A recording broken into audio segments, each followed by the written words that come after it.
talaga nanggaling ang mga sagot, kami talaga yung tinatanong. Kaya nga, nasanay na ako makipag-usap sa mga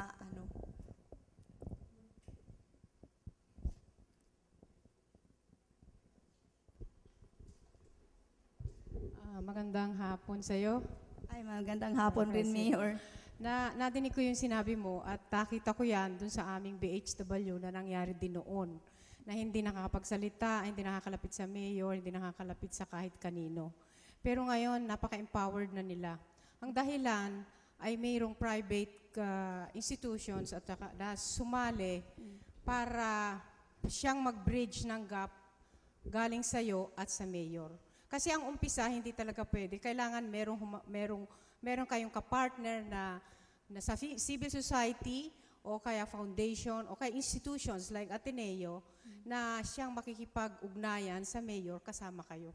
Pagka ganon, yung respeto ng mayor sa inyo aangat at yung mayor papakinggan kayo. Pag nakita ng mayor yon kasama yung capability building ninyo, then yung respeto ng mayor mapupunta sa inyo kasi mai-empower kayo.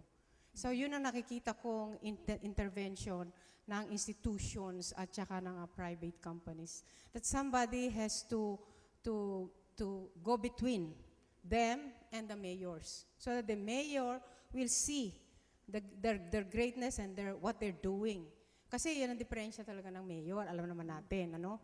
Kaya kailangan talaga makibalikat ka doon sa mga foundation, organization, at saka ng institusyon. Pagka ganon, irirespeto ka na nung ating mga leaders doon yung ating mga LGU leaders sa ating bayan, sa iyong bayan. Mag-tap ng ibang mga organizations. Oh.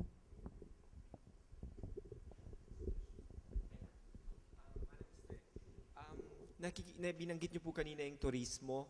Bakit po parang hindi natin nagagamit ata ito to the advantage? Meron nasubukan na po ba ang kooperatiba, ang turismo, tapos para makatulong sa kalusugan? Kasi halatang-halata po na hindi prioridad ng inyong mayor ang kalusugan at nagiging reactive lamang po ang response. Pero hindi ko pa wala po akong narinig na mga, like kung paano po magagamit ang turismo para matulungan ang sektor ng kalusugan. At the same time, para rin po kayo, dahil health at the hands of the people. Yung kooperatiba po ba nasubukan na sa General Luna po? Sa ngayon, bago pa lang na-organize yung kooperatiba ng mga resorts operators doon. So, yung talagang ang focus talaga ng local government sa munisipyo namin ay yung tourism, hindi talaga yung kalusugan. Within fact, connection yan sa ang health, connection sa tourism.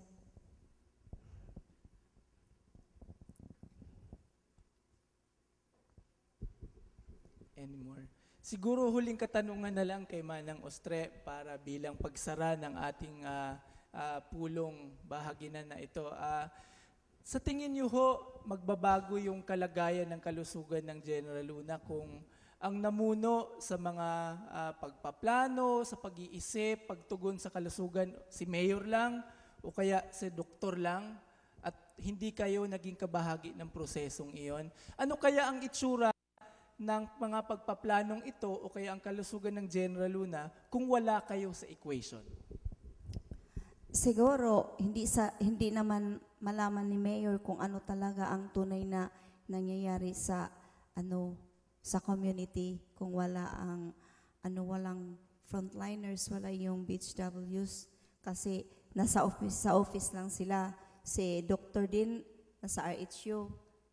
Marami ding pasyente magpunta doon, nag-check up siya tapos bumisita sa ibang mga barangays. Hindi talaga niya talaga ang kanyang gawain. Hindi niya alam lalo na si doktora hindi talaga taga General Luna. Any more? Yes, sir.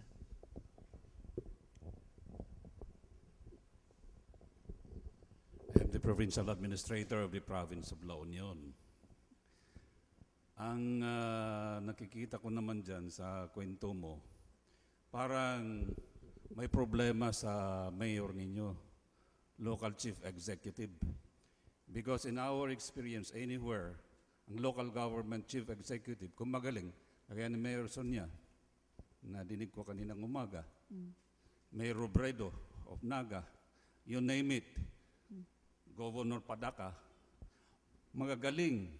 Kaya, mabilis ang pag-angat ang kanilang komunidad. Baka naman ang gawin na ninyo ay palitan na yung mayor. Ano kaya?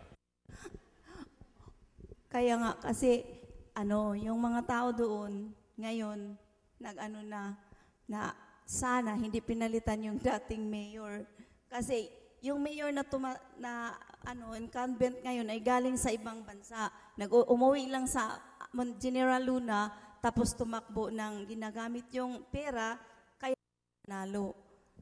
Hindi niya alam kung anong problema sa talaga